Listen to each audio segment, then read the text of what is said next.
I was live streaming in my dormitory and netizens discovered that the ceiling was leaking. Everyone asked me to find a janitor to fix it, but only one comment said, "Your dormitory is a coffin room. No one living in it can leave alive." It was 11 p.m. at night. When I saw that comment, a chill suddenly ran down my spine. Before I could say anything, other netizens started cursing. "What do you mean, are you cursing? Talking about coffin rooms in the middle of the night is so scary. I feel like he has bad intentions. Bella, kick this ID out and don't let him pollute the live broadcast room." While I was stunned, the person sent a second comment. "Having doors but no windows is a big taboo in feng shui. Life can't get in and death can't get out. Over time, the people inside won't survive." Other netizens immediately started to curse even more fiercely. "This person is crazy. Bella, kick him. My name is Bella. I'm an amateur beauty blogger. Most of the people in my live broadcast room are my fans. They click in at night to watch me give you skincare tips before going to bed, not to listen to ghost stories. I also want to kick this inexplicable person out, but I don't know why, I just can't do it." I looked at the leaking ceiling and I felt something was wrong. Our dormitory was converted from a storage room, and it was indeed the only room in the building without windows. I live here with 3 other roommates. We were not very happy about it at first, but the school's enrollment has expanded in recent years and there are not enough dormitories, so we have no choice but to compromise. I looked at the ID and her name was Kelly. She was not a fan I was familiar with. Seeing the insults in the comments getting louder and louder, I said, "Sister Kelly, please stop making pretentious comments in the comments, or I will have no choice but to kick you out." Almost as soon as I finished speaking, Kelly sent another barrage. "The wooden board on the top of the coffin is the weakest. After years of corrosion, water will seep down on rainy days. Otherwise, you are not on the top floor, so why would your ceiling leak on rainy days?" I was stunned. Although I often live broadcast in the dormitory, I have never told my fans which floor we are on. And although it was indeed raining outside, there were no windows in our room, so netizens could not see it through the live broadcast. As soon as this barrage was posted, other netizens fell silent for a moment. Then, some people began to believe her. Fuck, I'm starting to get scared. What she said seemed to have some basis. But someone soon refuted it. "It has been raining in Bella's IP area recently, so this Kelly must have guessed it. I don't know what the intention is in the middle of the night. Bella, kick him out." I looked at this Kelly ID and the chill on my back became heavier. Her guess was not wrong. In our room, the ceiling will only leak when it rains. But we are obviously not on the top floor, and I have asked friends in other dormitories and their rooms, whether on the same floor or on other floors, do not have this problem. So I whispered, "You said our dormitory is a coffin room. What is the meaning behind the coffin room?" A few seconds later, my heart skipped a beat. Perhaps in order to distinguish herself from other netizens' comments, Kelly turned her own words red, which looked like blood on the screen. "The women's bedroom was made into a coffin room for burial. There are 4 people in your dormitory, one of whom is dead, the owner of the tomb. The other 3 are sacrifices." This sentence made my scalp explode. I turned around and looked at my roommates quietly. Our dormitory was randomly divided and everyone was in different majors. At this moment, Rachel, who is from the Chinese department, was sitting at the table, wearing headphones, watching short videos and eating her instant noodles for a midnight snack, bursting into laughter from time to time. Sophia, the beauty of the chemistry department, is gracefully painting her manicure. Victoria, the head of the dormitory at the medical school, was still studying outside and had not returned. They all looked like normal female college students and they usually had a harmonious relationship. "There? Is a tomb owner in here? I don't know if it's because my face is too ugly." Kelly quickly sent another barrage of comments. "No matter how good friends you and your roommates are, you have to accept the fact that one of them is dead, and the ghost is still resentful and is trying to drag the 3 of you down with her. This process takes 100 days, and on the 100th day the coffin can be sealed and placed in the grave, and the ceremony is complete." I glanced at the calendar on the small table and my neck stiffened. The barrage also exploded. "Wait, school starts on September 1st, so isn't tomorrow the 100th day?" A little scared, I quickly looked around. Luckily our dormitory has a window, woo-woo. Amid the discussion, Kelly's blood-red barrage appeared again. "Host, if you really start school on September 1st, then tonight is your last chance. If you don't find the ghost tonight, the other 3 will die tomorrow." My hands started to tremble. In the barrage there are diehard fans speaking up for me.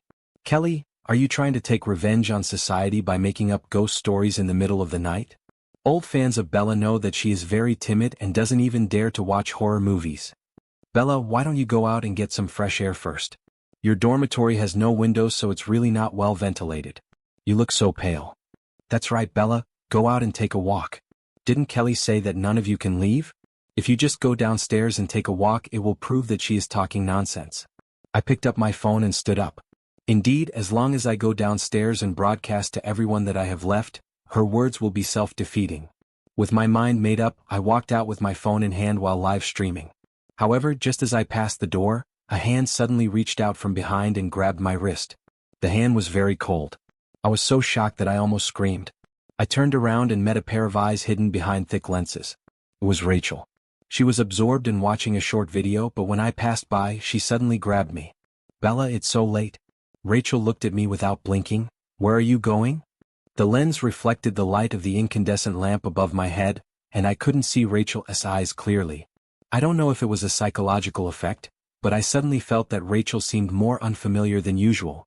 My throat felt dry and I swallowed hard before I said, I'll go out for a walk. Rachel frowned. It's raining so hard. Doesn't she allow me to go out? Could it be that Rachel is the owner of the tomb? When this thought came to my mind, I suddenly realized that my mind seemed to be following Kelly. However, just as I was thinking about how to break free from Rachel, she took the initiative to let go of my hand. I turned around and got an umbrella. Rachel handed it to me and said, Take the umbrella and pick up Victoria. I took the umbrella and quickly left the dormitory. I just thought Rachel wasn't going to let me leave, but she didn't stop me. Could it be?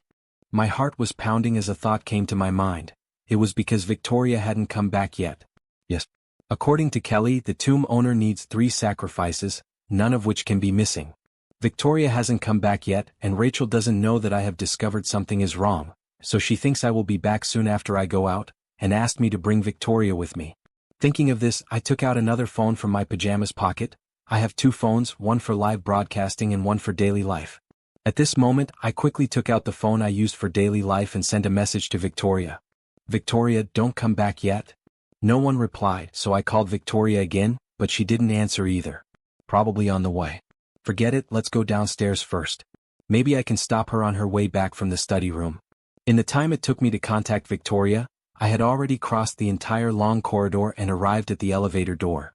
However, when I walked into the elevator, I suddenly discovered that the display screens in both elevators were completely black. All elevators are out of service. My heart suddenly felt cold, and the ominous feeling became stronger and stronger. I suddenly realized that there was something very wrong with the environment I was in. On the way to the elevator, I walked through a long corridor. Although it was almost 12 o'clock, the corridor was always very busy at this time on weekdays. There were people everywhere, some washing up, some getting midnight snacks, some putting out their yoga mats to exercise, some memorizing words, and some discussing group assignments. However, there was no one in the entire corridor I had just walked through. All the dormitory doors were closed, and there was deathly silence in the dim light. I felt my legs begin to tremble. At this moment, the mobile phone used for live broadcast was filled with more and more comments from netizens, all urging me to go downstairs quickly. Kelly, who had been typing away, never showed up again. Swallowing my saliva, I looked towards the fire escape door next to the elevator. There is a staircase right after opening the door. We are on the 3rd floor and it might only take a minute to rush down. As long as I get out of the dormitory building, everything will be fine. With my mind made up, I rushed into the stairwell and ran down. There was only one thought in my mind: I want to leave this dormitory, the farther the better. The stairwell was just like the corridor, there was no one. I ran downstairs madly and went down 2 floors quickly. Maybe I was too panicked. When I reached the last floor, I missed a step and fell out. The phone slipped out of my hand and I stumbled to my feet and picked it up. Fortunately, the live broadcast was not interrupted. Okay, I'm on the 1st floor. I shouted into my phone as if to give myself courage. However, the screen was completely silent. All netizens' comments seemed to have stopped. After a few seconds, a few comments popped up. The content was exactly the same. Bella, look back. My scalp suddenly exploded. The feeling of something being wrong surged wildly in my heart, and I did realize that I've already gone down 2 floors, but this is not the 1st floor. I turned around and got goosebumps all over my body. The number behind me was still 3. I was still on the 3rd floor. Confused? Although I had subconsciously followed Kelly's thinking before, I still held on to the lucky thought that she was talking nonsense. At this moment, I really realized that I was not scaring myself. I really encountered something that science could not explain. On the mobile phone screen, netizens' comments have begun to flash one by one. They are mainly divided into two groups. A group of people were as horrified as I was. Everyone saw it in the live broadcast just now. Bella really ran down 2 floors. This is a ghost wall. She can't leave this floor. What Kelly said is true. The other group still couldn't accept the theory of ghosts and gods, so they began to doubt me. Bella, are you and your shill working together for traffic? Yes, I also tend to think that this is directed and performed by the anchor. The so-called ghost wall is actually just a clumsy cover-up trick with 3 posted on both floors. But the anchor's acting skills are really good. Look at his little face, which is so pale with fright that he looks like a ghost, haha. The people who spoke later were basically new netizens who came into the live broadcast room. They didn't know me, so they started teasing me without restraint. Some even started to scold me, saying that I would do whatever it takes to get traffic. But I didn't care about this at all. I looked at the phone screen and my voice trembled. Kelly, are you still there? No response. Kelly didn't send another comment. The despair in my heart grew stronger and stronger. I stood in the empty and silent stairwell, calling out to the heavens and the earth, but no one answered. I can neither run away from the dormitory building nor do I want to go back to that weird dormitory and face my unknown roommate. Just then, another person's footsteps were suddenly heard downstairs. Once again the heels tapped the ground slowly and evenly. In the dead silence, the sound of footsteps was as beautiful as drum beats. It moved from bottom to top, getting closer and closer to me. I froze in place, my legs seemed frozen, I couldn't even run. In the darkness, a figure gradually emerged. Long black hair, white dress. I watched her walk in front of me. Bella? The other person whispered, "Why are you standing here?" I came to my senses and finally saw who it was in the dim light. It's Victoria. Victoria? My throat moved. Among my roommates, Victoria and I have the best relationship. Although we have only known each other for a short time, we have become very close friends. When I first entered school, a scumbag senior cheated me out of a large sum of money. It was Victoria who came to my house to help me get the money back. Later, when I had acute appendicitis and needed surgery, it was Victoria who stayed with me in the hospital. Victoria, I sent you a message and called you, but you didn't reply. I grabbed Victoria. She looked at me in surprise and took out her phone to check. I was on the road and it was raining so hard outside that I didn't hear the phone ringing. What happened to you? I was speechless, feeling both desperate and relieved. I was desperate because the last sacrifice had returned. I was relieved that in this desperate situation, I finally had a companion to rely on. My brain was completely shut down by fear and I couldn't get in touch with Kelly, but Victoria was smart and calm, and she would definitely be able to face all of this more calmly and rationally than me. Sure enough, after Victoria listened to me tell her the whole story, she looked extremely shocked but soon calmed down. When I just came in from the building entrance, everything was normal. She thought, "Don't panic, let's try again." So Victoria and I walked up and down the stairwell a few more times. Soon Victoria's face turned pale. She had just been asking me if I was having a nightmare, but now, after seeing that no matter whether we went up or down, or which floors we climbed, we would only return to the 3rd floor, she finally began to believe that what I said was true. Victoria frowned, lost in thought. Just then WhatsApp made a ding sound and Victoria's phone and I rang at the same time. It was the dormitory group. It was a message from Rachel. She had added Victoria and me in the group and asked, "Why haven't you two come back yet?" It was just a very ordinary question. But it gave me goosebumps. "What should we do, Victoria?" I whispered, "How about we jump out the window?" Victoria shook her head. "It's no use. The windows are sealed shut." I felt a chill down my spine and remembered.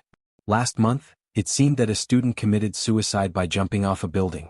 When we woke up and went to class, the body had been taken away and everything seemed as if nothing had happened. But soon a janitor came and welded shut all the households above the 2nd floor.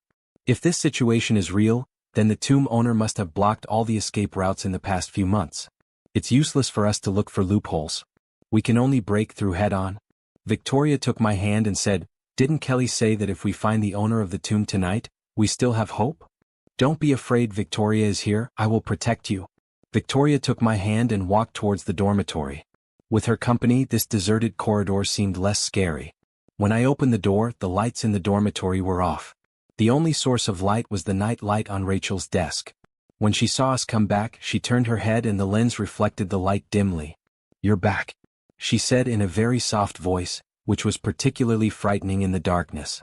My hands and feet were getting colder, and I heard Victoria ask beside me, "Where's Sophia?" "Sophia is asleep, let's keep our voices down." Rachel raised her index finger to her lips and made a gesture of silence. I looked up and saw that Sophia's bed curtains were already tightly closed. "Victoria, you're back too late. It's raining so hard. I would be worried to death if you two didn't come back," Rachel said softly. "Why are you two standing at the door? The new ginger tea I bought has arrived. Come and try it." Rachel used to buy some delicious food online and share it with other people in our dormitory. I usually enjoyed the food very much, but at this moment, looking at the cup of steaming turbid liquid, I started to feel nauseous for no reason. Victoria glanced at me and shook her head slightly. I understood what she meant. She wanted me not to alarm Rachel. "You know Bella is losing weight," Victoria said in a normal tone, walking to Rachel. "Let me taste it." Kelly in the barrage of comments. "Damn Kelly, why don't you come out? You were so happy before, but now you're gone." As if God heard my prayers, a few seconds later, Kelly finally reappeared. "I just went out, what's going on, can't I get out?" she said. I was so angry that I felt like vomiting blood. I took another phone and typed in the memo, then held it up to the camera. "You said you wanted to find the owner of the tomb, then what?" "Kelly, don't let the tomb owner touch you and don't eat anything the tomb owner gives you." My heart went cold and I looked up suddenly. "Victoria?" Victoria had already picked up the cup of hot ginger tea. The moment she looked at me, as if by telepathy, she deliberately loosened her grip and the paper cup fell to the ground. Victoria probably had no intention of actually drinking it, but she just cooperated with me calling her and took the opportunity to spill all the hot ginger tea. Sorry, I'll go get the mop." Victoria immediately took the mop from the corner.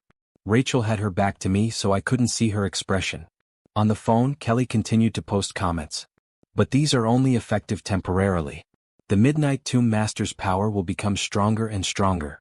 You'd better hide and not be found by the Tomb Master." I almost fainted.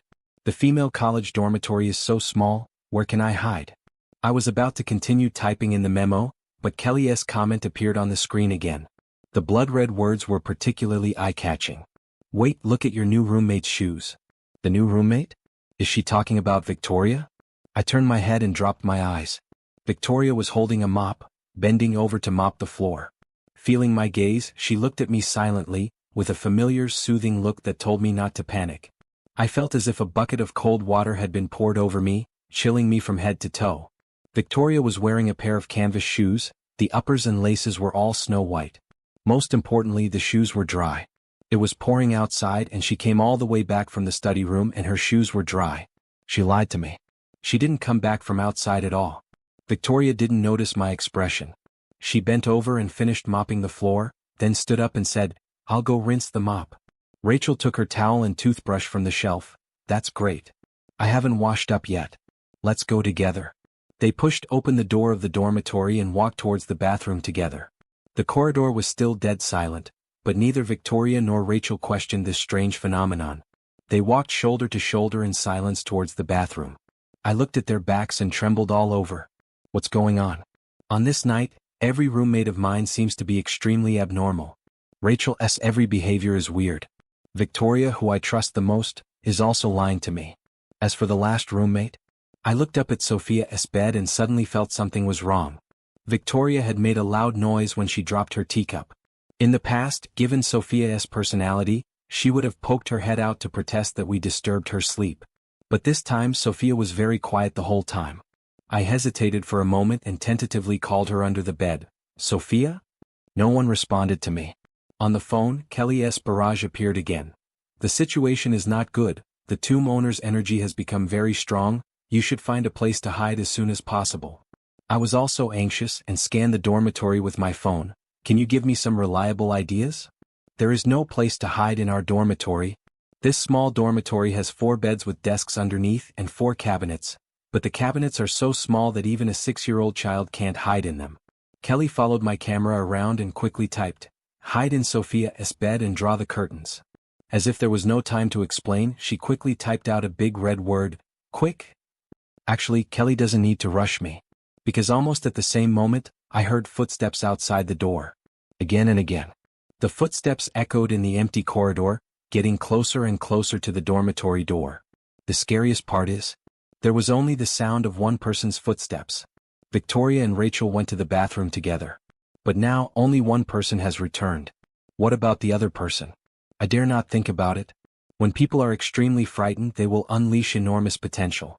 I rushed to the ladder almost instantly, climbed onto Sophia's bed in no time, quickly opened the curtains, lay down on it, and zipped it up as quickly as possible.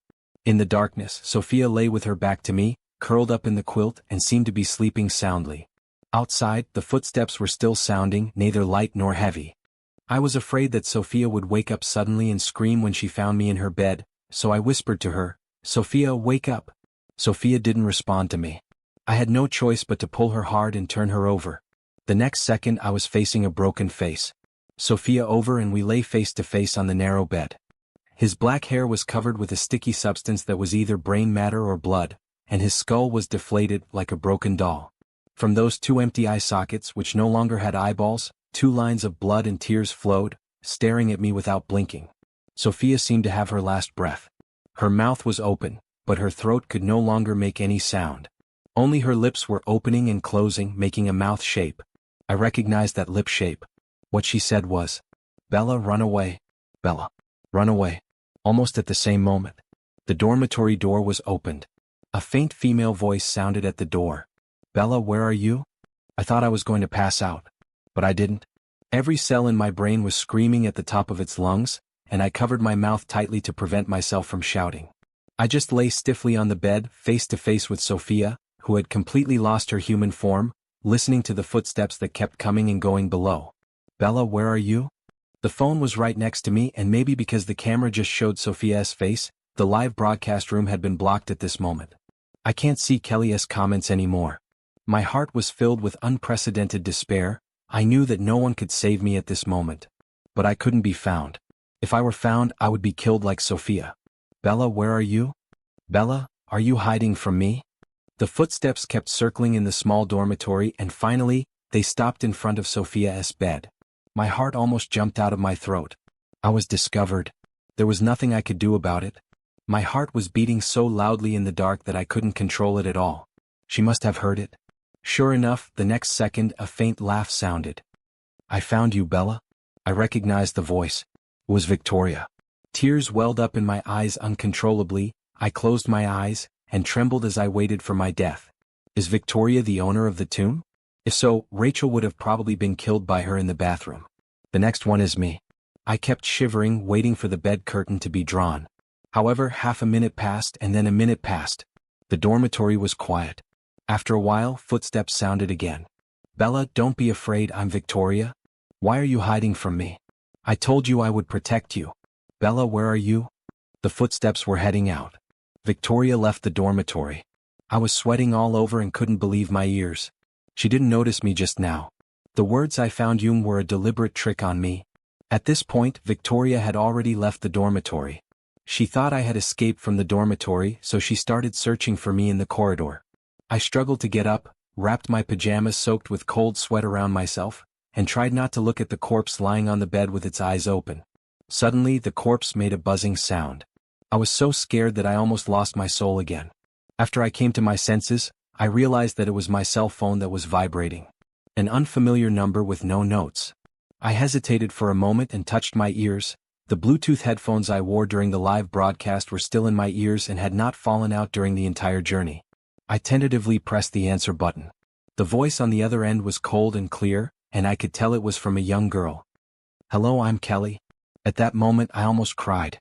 It was like suddenly seeing the coming of the Savior at the most desperate moment. I don't know how she got my phone number, and Kelly didn't give me a chance to ask questions. She spoke in a calm tone but very quickly. "Don't make any noise, don't ask questions, just listen to me. I have a general understanding of your situation.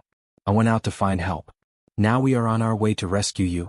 Don't hang up, add this phone number on WhatsApp and text me the situation." I quickly did as Kelly said, added her WhatsApp and sent her the situation. I made countless typos in my huge shock, but fortunately Kelly should have understood it. She was silent for a moment on the phone, and whispered to the person next to her, "The situation seems bad, Alexander. How long will it take us to get to University A?" "It will take at least 20 minutes. The boy next to her must be driving. I'll talk to her." Kelly put the phone close to Alexandra's mouth, and I heard the boy's voice on the phone become much clearer. "My friend, I was called here to catch ghosts, But as you can see, we are still on the road, so you will have to carry it on your own for a while longer. According to what you just said, you are most likely the last living sacrifice. If you are also killed, the ritual will be completely over. After the tomb owner devours the souls of the 3 sacrifices, he will become an extremely powerful corpse. I am afraid that I will not be able to fight against it by then. So before we arrive, you must find a way to save your life at all costs. This is nonsense, of course I want to save my life. The question is how to save lives. Alexander seemed to have guessed what I was thinking, and he said quickly, "The reason I asked you to climb onto your roommate's bed just now was because I discovered that her bed was surrounded by fresh corpse odor. I nearly fainted. They found out and didn't even warn me. I almost had a heart attack from being scared. The way ghosts find people is different from that of living people. Their vision and hearing are extremely poor, so they rely on smelling the scent of living people to find people. If you stay with a corpse, the corpse's gas will cover the smell of living people on you, so she will not be able to find you for the time being. But this is not a long-term solution. The corpse gas of this bed is spreading around and becoming thinner and thinner. When it becomes thin enough, it will not be able to cover the aura on your body." I typed quickly, "So I need to find something else to cover up my smell?" Smart. Besides that, there is another way to save your life when the situation becomes desperate. Write the tomb owner's birthday on a piece of red paper and put it on your body. This will save your life when she wants to kill you. Before the tomb owner comes back, act quickly. Quickly. There was a bottle of perfume on my bookshelf that I had just bought a while ago. I picked it up and sprayed it on myself a few times, and then I just poured the whole bottle directly on myself. The strong floral scent spread out, and the overly strong aroma made people's brains ache and even feel like vomiting.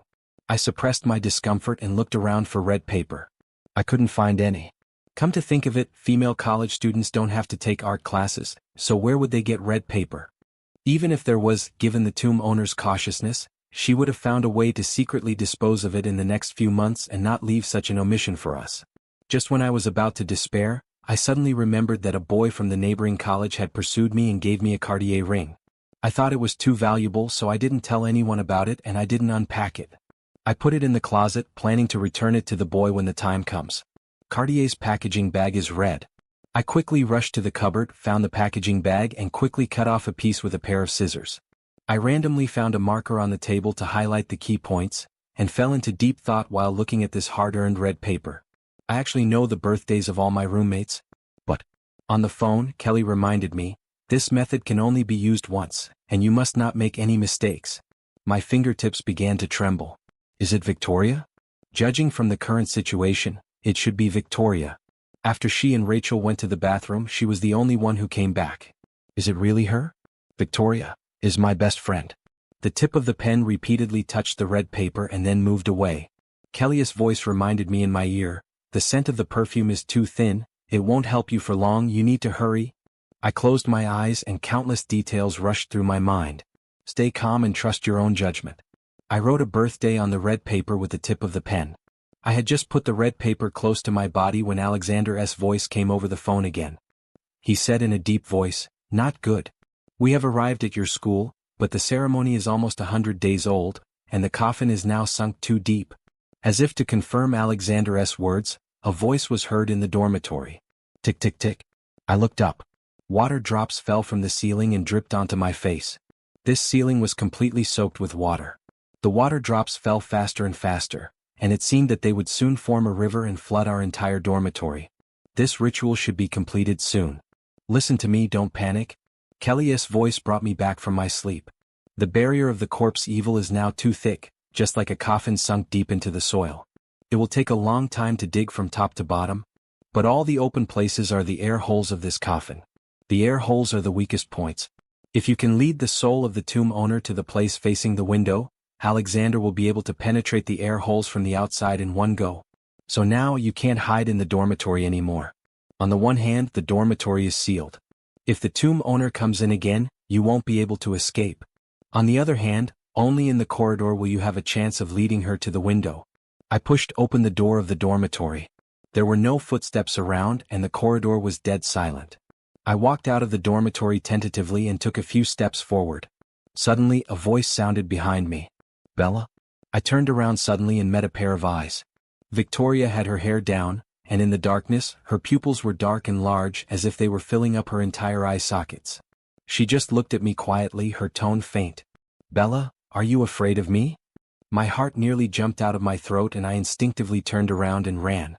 I ran all the way, but the footsteps behind me were getting closer and closer. Finally, as I rushed around the corner of the corridor, I left the phone I was using to call Kelly Alexander and the others, turned on the ringtone of the other phone and threw it away. The cell phone slid along the ground like a bowling ball, and the piano ringtone sounded beautiful and eerie in the night. The next second, I hid in the bathroom next to me and closed the door tightly. Footsteps slowly passed by the door and walked in the direction of the ringing phone. I let out a long breath, turned around and leaned against the door. Then I saw a face. Rachel stood behind me. We both opened our mouths at the same time, but at the same time realized that we couldn't shout, so we held back our voices. Rachel covered her mouth and gestured to me. "What's going on outside?" I didn't say anything and looked at Rachel. Rachel's hair was disheveled, her glasses were half broken, there was a large black-purple spot on her forehead, and the wound was still bleeding. I also gestured and asked her, "What's wrong with you?" Rachel held up her phone and typed to me. Victoria came to the bathroom with me. I was washing up when she suddenly attacked me. I must have fainted. "I just woke up when you came in. What's going on? Is Victoria a serial killer?" I opened my mouth, not knowing what to say, and in the end I could only shake my head weakly. Rachel thought I didn't believe her, so she quickly typed, "Don't disbelieve me, I've always felt that there was something wrong with Victoria. There was a lot of blood on her lab suit and I asked her and she said it was from the mice in the lab. How could a mouse have so much blood? I think it must be human blood." I stared at her. "Have you called the police?" Rachel shook her head and continued typing. "How dare I? I'm thinking of renting a house outside first, and then calling the police when Victoria can't find me." Seeing my cold face, she quickly apologized. "I'm sorry, Bella, I didn't mean to hide it from you, I was just too scared and worried that she would retaliate against me." "Bella, what should we do now? Sophia is still in the dormitory?" I gritted my teeth, took a step back and whispered, "Sophia is dead." Rachel covered her mouth, her eyes wide open. She began to tremble all over. "So what should we do?" Just then, behind us there were 3 knocks on the bathroom door. Dong dong. Then a faint voice sounded outside the door. "Bella, I'm coming in." Rachel and I turned pale. Rachel tried to pull me away, but I pushed her away. Her voice was filled with tears. "Bella, I was wrong. I know I shouldn't have not warned you in advance. But now." I scolded her. "Stop talking nonsense. Find something heavy to hold the door shut." We blocked the door with everything we could find in the bathroom. "Alexander just told me that this coffin room has a special nature. As long as you are in this space, whether you are a human or a ghost, you will exist as a physical entity.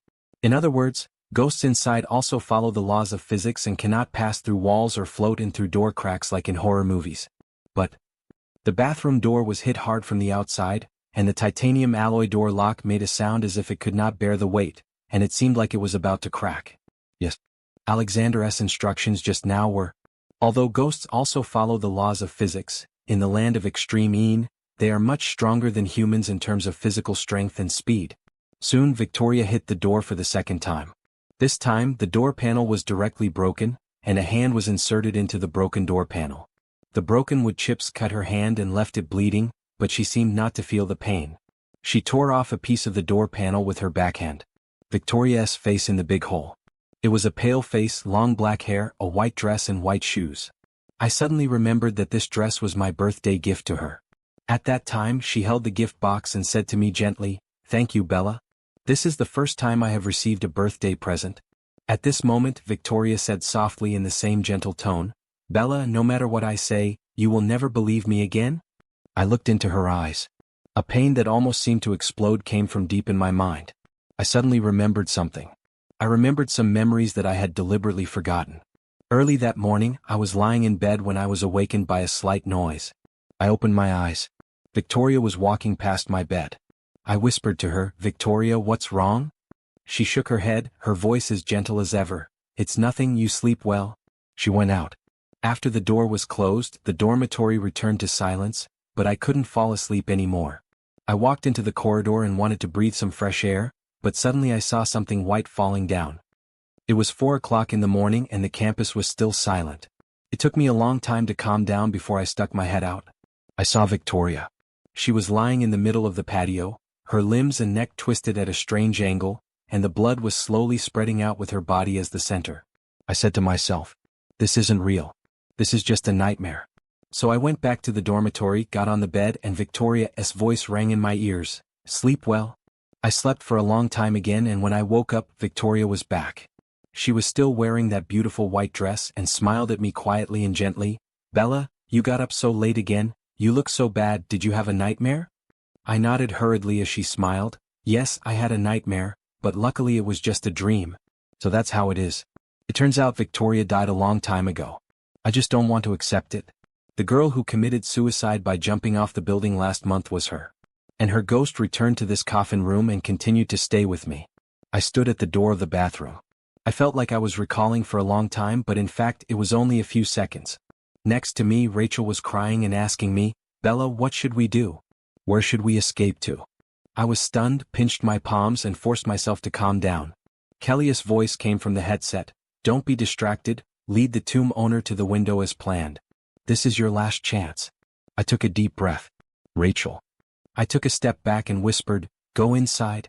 This bathroom is very large, with a washroom outside and a toilet inside. There is a ventilation window in the toilet, which is not big but should be enough.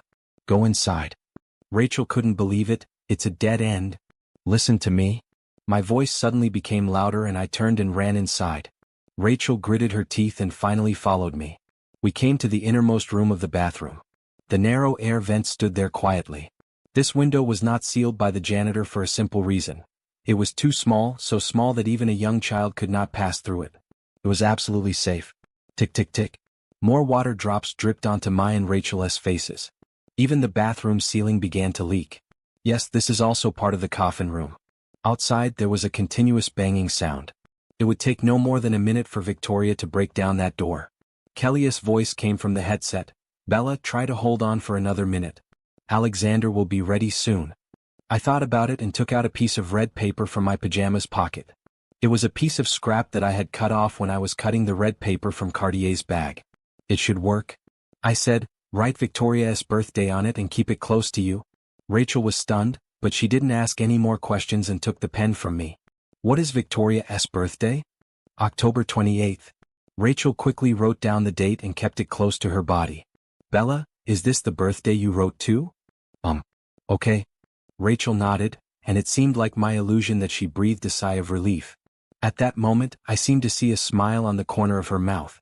Suddenly, Rachel shouted behind me, Victoria? I turned around suddenly, and the next second, a hand penetrated my chest. There was no one in front of me. The banging on the door continued. Victoria hadn't come in yet. The person who put her hand into my body was Rachel. I lowered my head. In the dim light, I could see countless scary corpse spots on that arm. She said quietly behind me, you didn't expect that, Bella? I closed my eyes. A dying sound came from my throat. But only a moment later, I opened my eyes again. My vision became clear and I asked in a calm tone, what did you not expect? Didn't you expect that you were the owner of the tomb? The next second, I tightly grasped the arm that stabbed into my body. My rib cage was like a cage trapping my arm tightly. I used up the last of my strength and pushed forward. Kelly? I yelled, now? I lunged forward, and the huge inertia carried Rachel forward, exposing her figure completely within the range of the air vent. Alexander's voice immediately sounded in the headset, and he began to chant as if singing an ancient ballad. One sweep of the east, Jia and Yi would, two sweeps of the south, Bing and Ding fire. The living souls leave and the dead souls enter. As he chanted, it was clearly late at night, but it was as if the sun had risen outside, and the dazzling sunlight poured in through the air vents. Rachel's body seemed to be suddenly fixed. She was nailed to the air vent and unable to move, letting out an ear-piercing scream.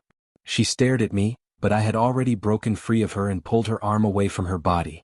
There should have been a bloody hole in my chest, but at this moment my body was intact. Only a piece of red paper fell out of my arms and shattered into powder in the air. Alexander and Kelly did not lie to me. This piece of red paper with the tomb owner's birthday written on it did indeed block a fatal blow for me. This is impossible. What you wrote was clearly... Rachel murmured in disbelief. October 28th? I raised the corner of my mouth slightly. I lied to you. I just took out the red paper and asked Rachel to write her birthday, one to buy Alexander some final preparation time, and the other to let Rachel relax her guard. As long as she thinks that the date I wrote down is also October 28th, she will attack me with confidence. Victoria's birthday is October 28th, but it's not October 28th that I wrote. I looked at Rachel and said softly, "Of course it's not February 15th either. February 15th is Rachel's birthday." Rachel stared at me for a moment, then she looked surprised. You actually discovered?" "Yes, I found it." I nodded. "So I wrote it on January 22nd. January 22 ND? I looked the person in front of me straight in the eyes and said coldly, "Sophia, you are the owner of the tomb." Silence. There was a long silence. After a moment, the Rachel in front of me looked at me with a strange expression. She whispered, "When did you find out?" "Early on, before I left the dorm for the last time. In fact, if we carefully review all the details of what happened tonight, we can deduce all of this. When I left the dormitory for the first time and asked to go downstairs, everyone was alive. After that, Victoria was brought back by me, and from our perspective, Rachel was the only one left in the dormitory. Then you left with Victoria, and I found out that Sophia was dead. Ghosts in this space must also obey the laws of physics and cannot kill people from a distance. Therefore, Victoria, who was not alone with Sophia during the entire process, did not have the time to kill Sophia, so she is not the owner of the tomb." Rachel in front of me looked at me with a gloomy face and said nothing. Of course, up to this point, my conclusion is that Rachel is the owner of the tomb. But just before I wanted to write down Rachel's birthday, it suddenly occurred to me that since the tomb owner had put so much thought into setting up this trap, she would definitely try every means to circumvent all her weaknesses. Since the outside world knows about writing the birthday on red paper, then she who set up this trap is likely to know about it as well. In this case, put yourself in her shoes. If I were the tomb owner, I would definitely find a way to hide my true identity until the last moment. What's the best way to hide your identity? To present yourself as someone else. In this way, even if someone knows the method of writing birthdays on red paper, the birthday they write will be wrong. Just like me, I almost wrote Rachel's birthday on it. Fortunately, after thinking about this, I was more careful and went to check the body. Sure enough, I found that I didn't think too much. Although you carefully destroyed her face, you forgot to deal with her hands. Sophia has always loved manicures. When I left the dormitory for the first time, she was still painting her hands with nail polish. But the nails on the hands of the body on the bed were clean. Rachel in front of me at this moment has countless horrible corpse spots on her hands, but her nails are painted bright red. The sunlight pouring in from the air vents was becoming more and more dazzling. Sophia's body was becoming more and more transparent. Outside the window, two figures, a man and a woman, appeared. They were both wearing white shirts. The girl had a pair of gold-rimmed glasses on her nose. When she saw me, she raised her mobile phone. She is Kelly and the boy next to her is Alexander. The coffin has been opened, the living soul is out, the dead soul is in. Alexander said solemnly to Sophia, who was nailed to the window, "Tomb owner, the barrier has been broken, don't struggle anymore." Sophia looked at Alexander, tears of blood welling up in her eyes. She suddenly let out a heart-wrenching scream. Alexander's face suddenly changed. "Careful." But it was too late. Sophia suddenly broke free from the restraints and threw herself at me. Everything happened in a flash, and Alexander and Kelly were too far away to intervene. There was a violent blow from the front, and the strong impact made me faint. The last moment of consciousness. I saw a white figure rushing towards me from behind. Blocked in front of me. I had a very long dream. I dreamed of Victoria. In the dream, I was a freshman in college. I was a newly recruited member of the student union. The president of the student union was handsome and gentle. After pursuing me for a month, I got together with him. Turns out he was a complete jerk who drugged me, took photos of me, used them to blackmail me for money, and continued to harass me. Victoria came back when I was hiding in the dormitory crying alone. Before this, I didn't know Victoria well. She has a cold personality and doesn't like to talk. Rachel and Sophia have told me more than once that they think Victoria is a freak who only knows how to study. But that time, Victoria took the initiative to come to me while I was crying. She asked, "What's wrong with you?" I realized for the first time that Victoria actually spoke very gently. Victoria went to the president of the student union and got the money and photos back. I don't know how she did it, and she refused to tell me when I asked her. After that, the student union president never dared to harass me again, so I often followed Victoria in admiration and praised her a lot. Victoria is awesome. Victoria, cover me. I love Victoria the most. Every time I praised her, Victoria had a cold face and looked like she couldn't tolerate the sensational words. She often looks at me and sighs. He's a grown-up and he's pretty good-looking, but he's a bit stupid. I didn't care. I'm just a beautiful waste, so what? Anyway, Victoria will protect me.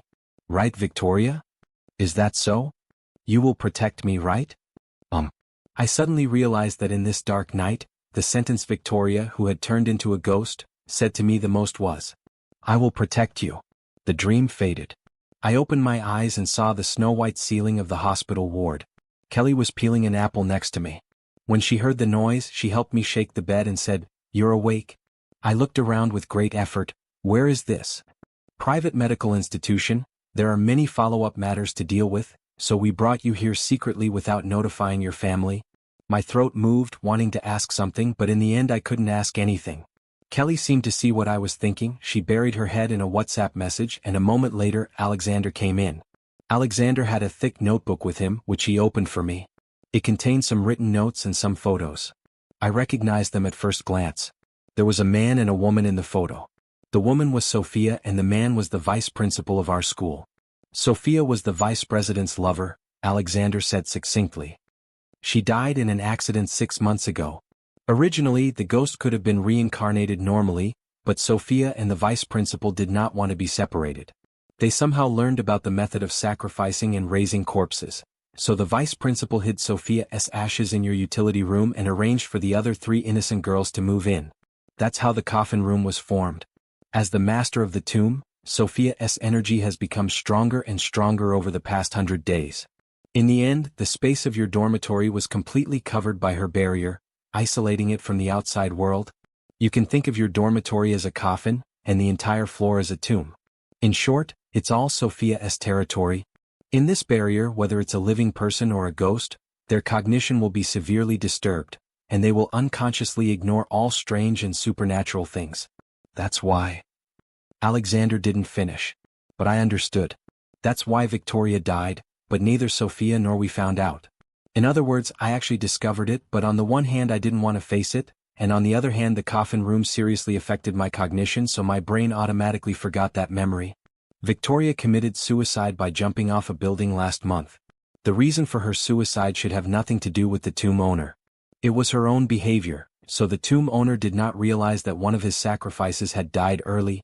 Because the energy in the coffin room is strong enough, Victoria's ghost is able to live here. She should be able to realize that she is dead, but she didn't tell anyone about it. Victoria about the tomb owner in the stairwell that she finally understood why she had been living in the dormitory as a ghost. I was silent for a long time. Finally, I used up all my strength and opened my mouth to ask, "Victoria?" Alexander and Kelly were silent. After a moment, Alexander whispered, "She's scared to death." My strength seemed to be suddenly drained away. Sophia finally used up all her strength to launch a final attack on you, but Victoria blocked it for you. The energy of the tomb owner is much stronger than that of an ordinary ghost, and Victoria's soul was directly shattered. It was very quiet in the ward. After a long time I heard suppressed sobs. I covered my face and hid my tears deep in my palms. Kelly patted my shoulder and said softly, "This is the ending Victoria chose for herself. Even if she hadn't blocked that attack for you, she wouldn't have been able to survive.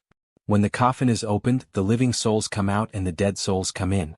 If she wants to continue to live as a ghost, then she should help Sophia guard the coffin room. But she didn't. She abandoned the position of the dead and chose to help you. From that moment on, she had already chosen her own ending. Bella, she must want you to continue living a good life." Kelly thought about saving Victoria. She is a time traveler and Alexander is a soul chaser. One can go back in time and the other can seal souls. But it's no use. The soul chaser can only seal complete souls, and Victoria's soul was already shattered after blocking Sophia's attack. Like brittle old paper, it would disintegrate at the slightest touch. So they could only watch her disappear. "You don't have to look at me like that." At the last moment, Victoria had a gentle smile on her face. "Every choice was made by me. You don't need to feel sorry for me, and of course don't tell Bella my secrets. I'm happy to be able to protect her." In the last moment before it dissipated, Victoria looked at the sky and whispered, "What bright stars."